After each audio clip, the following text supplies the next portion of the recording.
I no longer think in terms of balance or unbalanced. I really think in terms of obedience and making sure that I'm giving God a vote when I'm trying to make decisions or on how to spend my time, where to go, who to help, what have you. Yep. You know, that's for me is really just pausing long enough and using some restraint. I used to just make really quick decisions, and I'm learning just to sleep on things and to allow God to direct.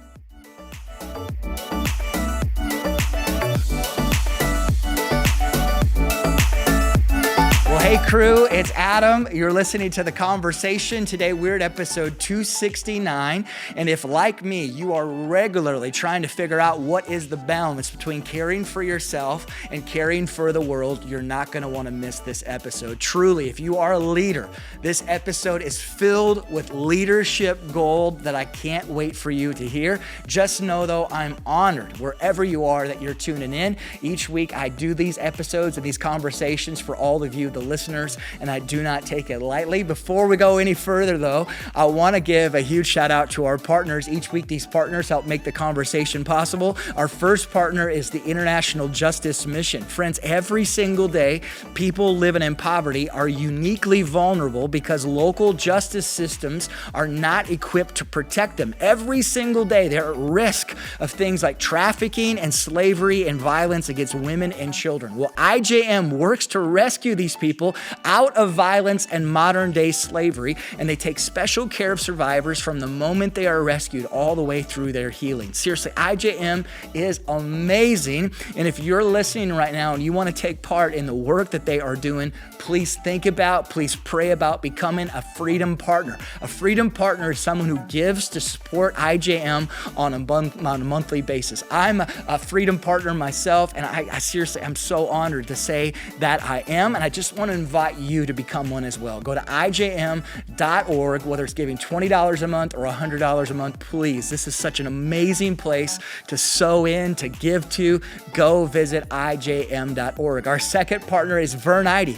Vern ID Mitsubishi is a growing employee-owned, faith-based company that strives to deliver dreams and transform lives. They are a company who's trying to make an impact in this world, who also just so happens to sell automobiles. Whether it's a new Outlander like I personally drive, whether it's an Acura, a Chevy, a GMC, Honda, you name the make of vehicle, they most likely have it, including boats and tractors. They literally have everything, and no matter where you live, they will ship it to you. If you are looking for a vehicle of any kind, visit vernid.com. Well, as I mentioned, if you are trying to figure out what balance looks like between self-care and serving others, this episode is for you. I sit down with one of my favorite humans, Hal Donaldson. Hal is the president, the founder, the CEO of Convoy of Hope, which is a global faith-based nonprofit organization that works with communities to address the root causes of poverty and hunger. My wife, Beck, and I love Convoy of Hope. Honestly, you talk to my wife, she can't say enough about Convoy. We are monthly supporters of Convoy of Hope as well, and each year we try to give them more and more of what God has given us. During our time together, though, Hal, he drops leadership wisdom. Whether you're in ministry, a mom, or you mow lawns, you are gonna love and respect Hal so much. On that note, as always, sit back, relax, and enjoy this conversation.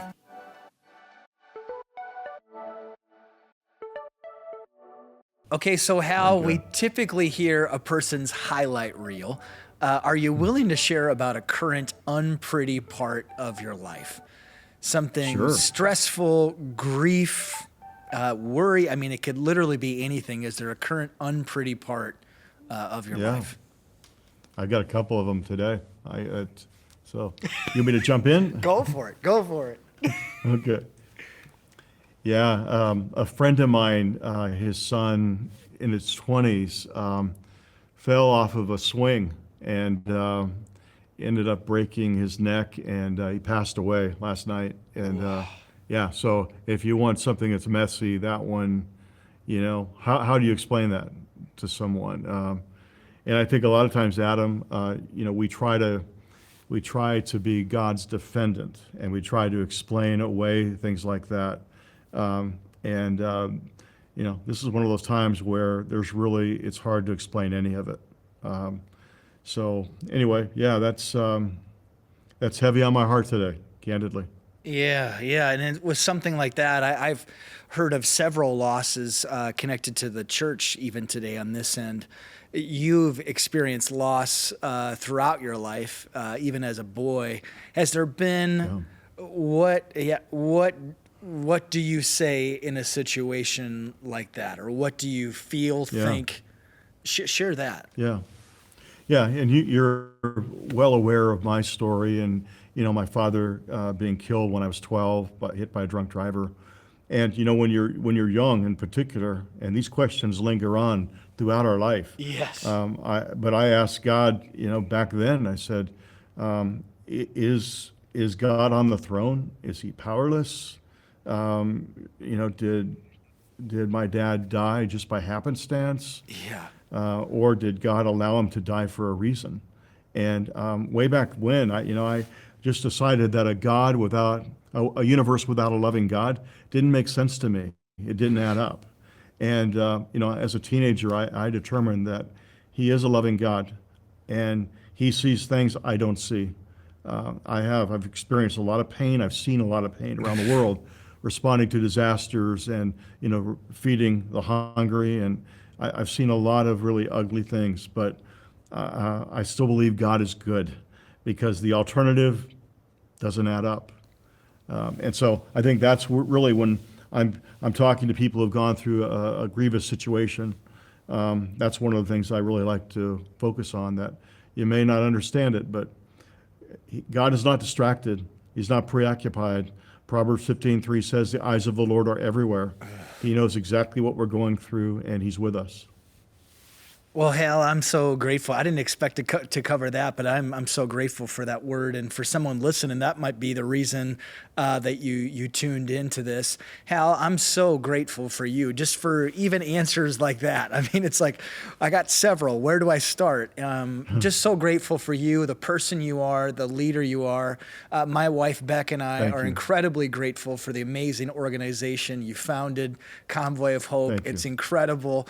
Embrace, after years of bringing it up to our team, is now beginning to give as well. Beck and I, we give on a monthly basis just because we believe in the mission of Convoy so much. And so Thank you. need to say thank you. you. And then the second reason I need to say thank you, and I don't say this lightly, I got your newest book in the mail weeks back, What Really Matters, How to Care for Yourself and Serve a Hurting World. And I get books constantly. I got 2 books in the mail today that I didn't ask for. And so a lot of times I'll get a book and I'll put it on my shelf. This was a book I went home and devoured. I can remember the first 2 times I sat with it, I was sitting in front of my house, and at one point it was hitting me so much that I had to put it down and just be still with God. And so I feel like this book was written for me, and also so many different leaders in my life. Thank you. Gosh, there's so many places I could go. I want to start, though, by having you share the story of the new distribution center opening for Convoy. It's this huge day. It's a huge success. And yet internally, that wasn't the case. If you'd be willing just to share that, Hal. Yeah, it should have been one of the greatest days of my life. And, we had entered into this massive distribution center debt-free. And it was a large crowd, a lot of dignitaries, the governors. It was a big day. And here I am, I'm speaking, I'm on the platform, the stage, and I look out at my wife and my 4 daughters, and all I could think about was the price that I had paid, and they had paid to get us to this point. And please know, I have an amazing wife. She's a superstar. And I have 4 incredible daughters who love God. They're amazing. But at that moment, all I could think about was the price that had been paid, the nights away from home, the nights that my wife had to be father and mother too. And I was away from home 150, 200 nights a year. And, people talk about quality versus quantity time with their family. Trust me, there's no substitute for time. And, yes, quality is important, and I was a quality father. I mean, I did daddy dates. I did everything I possibly could, tuck them in at night. But when it really came down to it, they were lacking time. And in the book, I talk about the fact that I lost my father when I was 12, and so I grew up without a father. Yeah. But in some respects, my girls had to grow up without a father, and I regretted that at that moment. And so what happens is the rest of the story is that someone taps me on the shoulder and says, Betty Cribbs, who is a longtime supporter of Convoy, wants to talk to you backstage.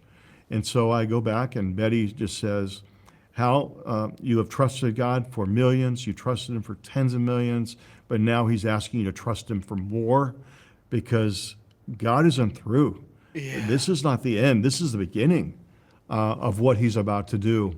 And honestly, it was a spiritual kick in the rear that I needed at that time. And as I'm driving away from this amazing facility, I just had a moment with God. I was speeding. I mean, I was going in the 90s, 90 mile an hour. I didn't recognize it.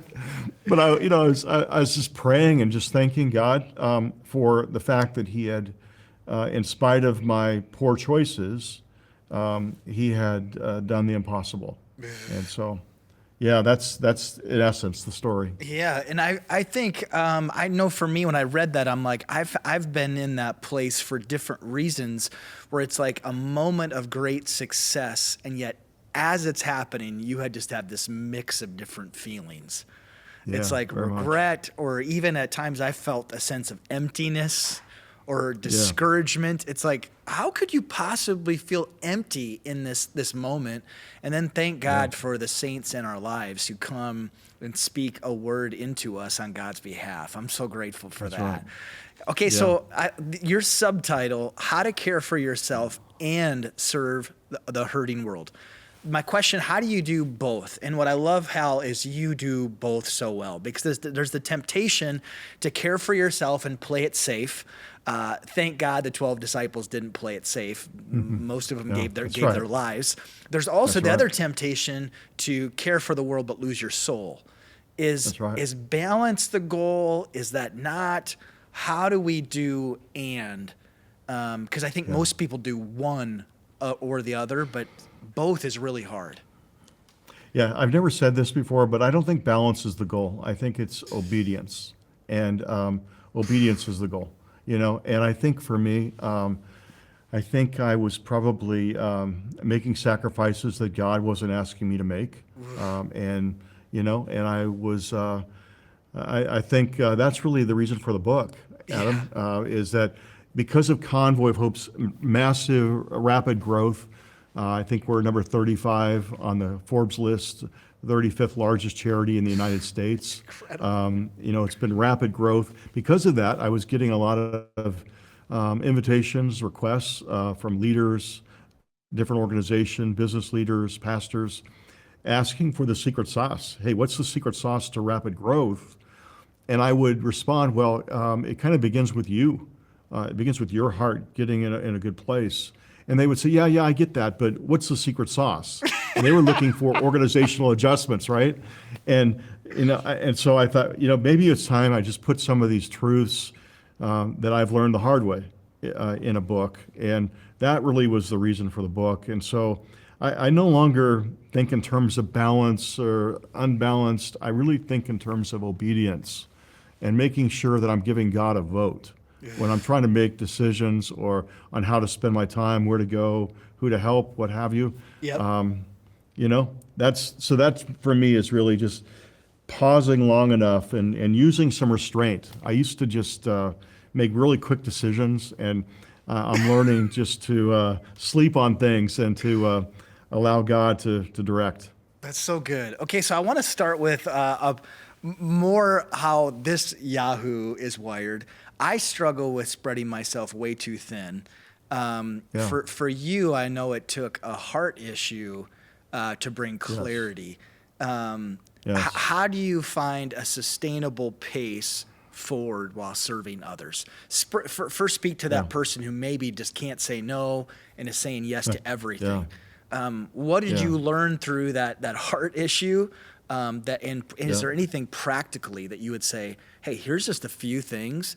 You're not a Yeah. robot. You're a human with a soul. Yeah, when I'm laying in a hospital bed, following a heart procedure, and I just really felt like God was speaking to me that I was trying to do too much, and self-reliance is a form of pride, and for me, I should have been praying more and working less, and prayer is just it's a powerful tool, and I think some of the things that God was showing me in that hospital room was that I needed to be intentional. I needed to make some intentional changes, and I'll just share three. Yeah. That and as you know, the book is filled with Yeah, practical so good. ideas and scripture. But I'll just share three. One is that I decided that I wasn't going to deal with difficult issues after 8 o'clock at night. And here's the reason why. If you're dealing with it at 8 o'clock at night, you're probably going to be laying awake at night at 12, at 1, 2 in the morning, trying to get solutions for tomorrow's problems. And when we do that, we're actually stealing from tomorrow. And we're waking up already tired, and that's how you get into a rut. And so I made a decision, I'm not going to deal with difficult things after 8 o'clock at night. The second thing I did was I used to have breakfast, lunch, and dinner meetings, and I just stopped taking dinner meetings. Now, I'm going to just confess to you, I'm doing something tonight that I don't normally do. I've got a dinner meeting tonight.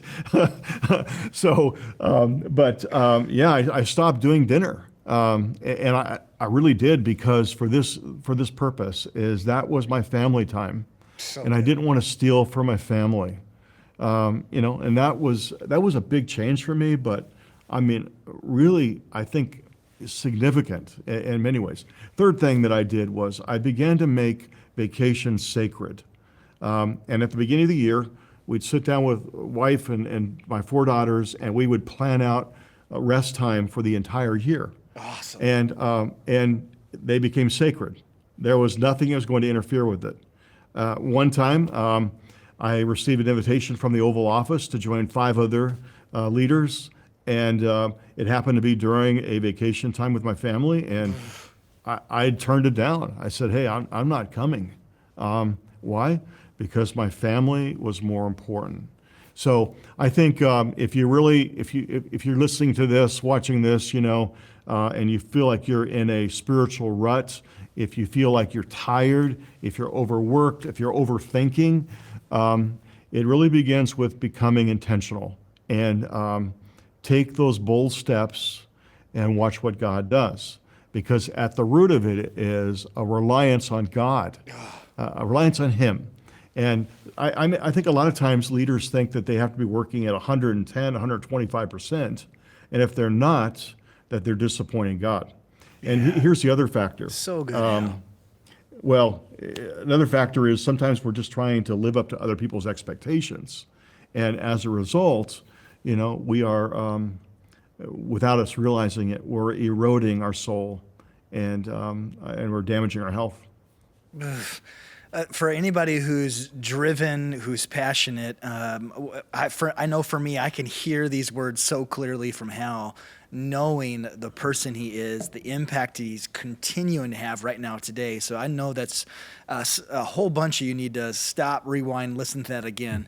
On the opposite side of that, for the person who's maybe playing it safe, and it's like, okay, I'm following Jesus is kind of this time block, but then here's me time. Almost kind of like a bubble wrapped version of Christianity and following Jesus. I even think about my grandparents' age, and there was 12 siblings on a farm. They knew hard work on a level I can't even fathom. My baby soft hands, my grandfather would be like, "Are you my grandson?" Any challenge to that person who's just got this safe Jesus that they follow? Any challenge there, Hal? Yeah. I think for me, and this part of my story, many years ago, I felt led to go and live in the streets of 8 American cities for 3 days and 3 nights. Went to Miami, Atlanta, Chicago, DC, New York, and I rode with the police on the midnight shift. Walked the streets interviewing drug addicts and gang members, prostitutes, runaways. And God used that experience really to get a hold of my heart. And he had to get a hold of my heart. He had to do a work in my heart before he could do a work through my hands. But I thought I was doing that to write a book. And as it proved, time proved that it wasn't about a book. It was reconnaissance. And I would just encourage those people who find themselves a little bit stuck, have the courage to do some reconnaissance. Rub shoulders with people who are hurting, people who are lonely, people who are lost, they've lost all hope, and look into the eyes of the hopeless, and then invite God to do something in your heart, because the heart is the foundation that God builds upon. It's the heart. And a lot of times that heart is, our hearts are flawed, and therefore God can only build so tall and so much. But recon is critical, Adam. More believers need to do recon, because if they see needs, if they hear it, they smell it, they come face to face with hurting people like Jesus did every day, it will change you. It will change you, and you'll get out of that rut that you feel in today. That's so good. One of the things I say often is I need to stay close to pain, specifically as a pastor. I think oftentimes it's easy to start preaching about things that really nobody's even thinking about. It's like, no, people are trying to figure out how to make it another day through grief. They're trying to figure out how to find freedom from their addiction. They're looking for purpose in their life. They're not trying to figure out what the translation in the Greek is of this non-controversial issue. You know what I mean? And so for me, I need to stay close to pain to know the need, but also it's what fuels my fire. It's what gets me out of bed in the morning. It reminds me, I've always said, I don't know what I would do without the hope of Jesus. When I'm broken, that I can talk to him. Hal, one specific, this is kind of a personal thing I'm sharing.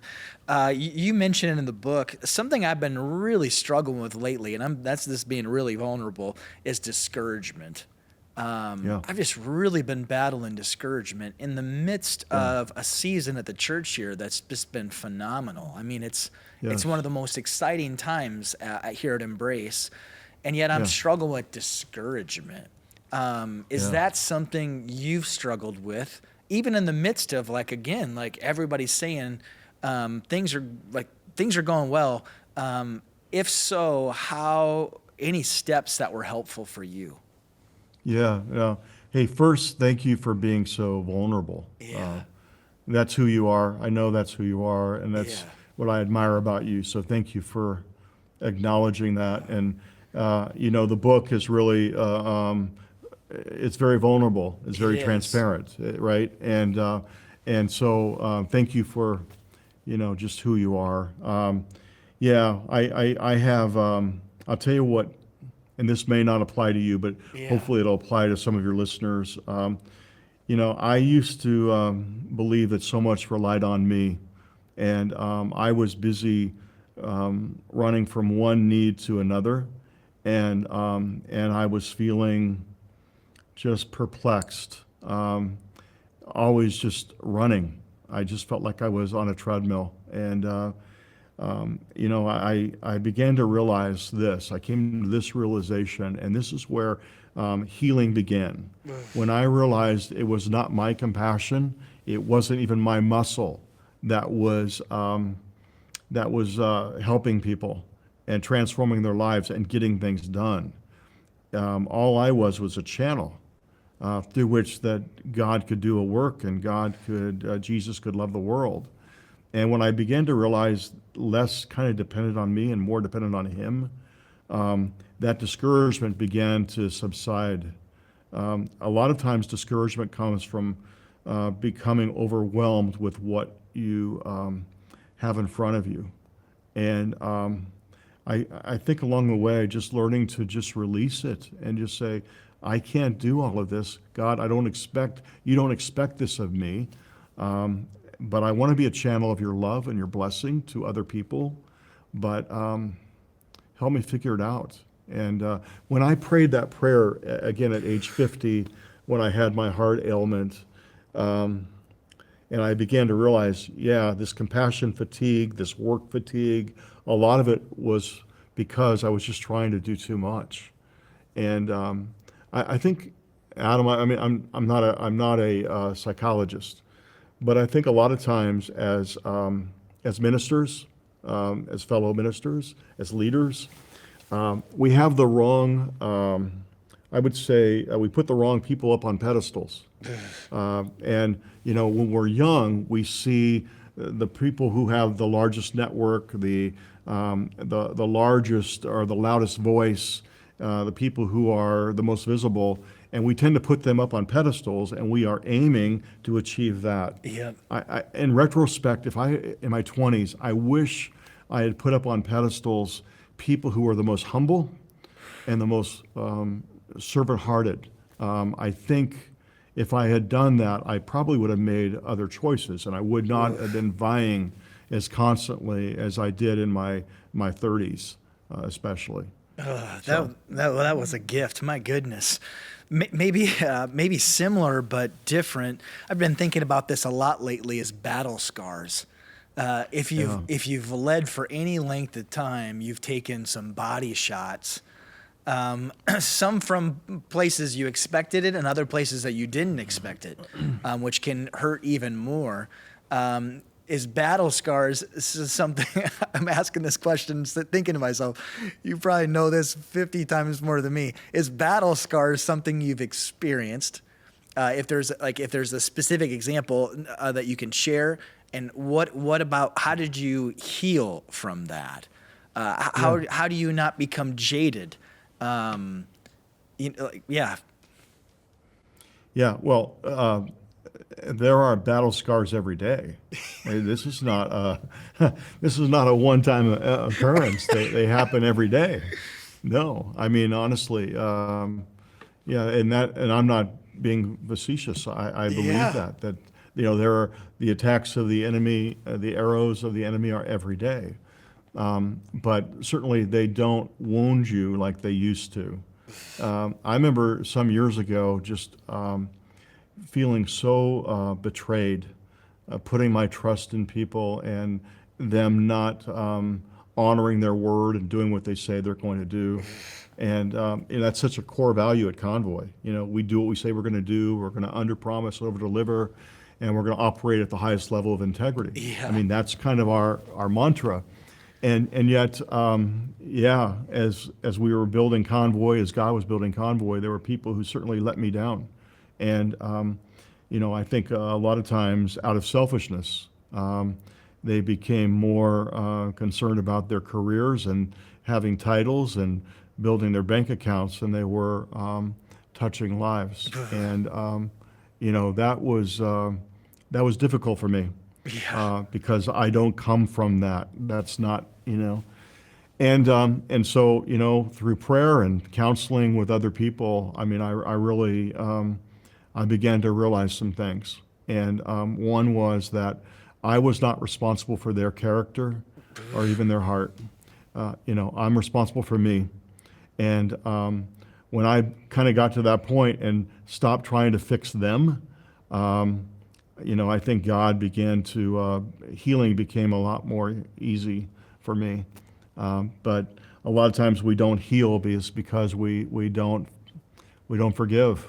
And, forgiveness was huge for me. And it wasn't just the people who had betrayed, but it was the people who weren't pulling their share of the load. And so, resentment begins to build up, and you've got to forgive them too. And so I think forgiveness was a big piece that helps you heal faster. But the other part is realizing that Jesus suffered a lot more than we did, and he suffered everything. Yeah. Everything we feel, he's gone through before.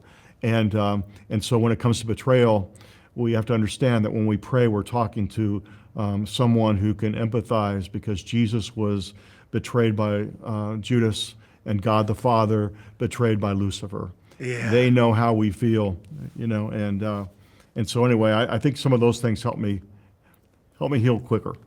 That's so good. Again, my gosh, you're dropping wisdom all over the place. There's the main Catholic cathedral in Sioux Falls is just a couple of blocks from my house. So every day, including tonight, I'll walk my English setter by this statue. Well, for whatever reason, I've been walking through the parking lot of this Catholic church now for years. They have a beautiful statue of the resurrected Jesus with the nails in his hands and his feet. And he's standing there. So it's this large statue. And for whatever reason, the other night, I was thinking about, honestly, about your book. And I was thinking about battle wounds. And I just could not, I stopped for the first time that I've ever been walked through this park. I stopped and just looked at that statue, and I couldn't take my eyes off his hands. And it was just like the voice of God, Adam, I understand it. I understand everything that you've experienced and then some. And for me as a Jesus follower, as a pastor, as a leader, it was such another healing moment in my journey that I thank God for. Last thing, just want to give a shout out again to Hal's new book, What Really Matters. Get a copy of that. I also go to Convoy of Hope's site. If you've never heard about them, I know for me, a lot of people, when I'm talking about it in South Dakota, it's like, I've never heard of this organization before. Go find out, learn more about them. Beck and I, Thank you. we can't be more behind the work of Convoy, both in prayer and also financially. And so just want to give that shout out. Thank you, man, so much. And I do want to just add this if I could. Yeah. Thank you again for who you are. And we don't need to feel guilty for discouragement. We don't need to feel guilty for feeling the scars and the wounds. I think a lot of times people don't get help and they don't find healing because they aren't willing to acknowledge how they feel. And again, Jesus knows exactly how you feel because he's faced it all himself.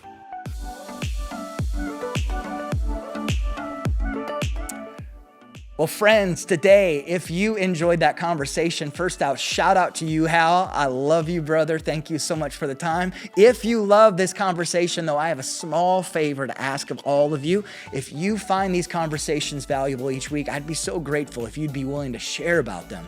Whether it's telling a friend or a coworker about the podcast or it's sharing about it on your social media, I would be so honored. The more these conversations get out, the more they're able to help and bless others. And I continue to be blown away by the way that God is moving in and through this podcast. If you haven't done so yet, go click the subscribe button on Apple Podcasts, on Spotify, click the subscribe button on YouTube. While you're at Spotify or Apple Podcasts, leave an honest review. Again, the more the word gets out, the better. But friends, know that I'm so grateful for each and every one of you. God bless.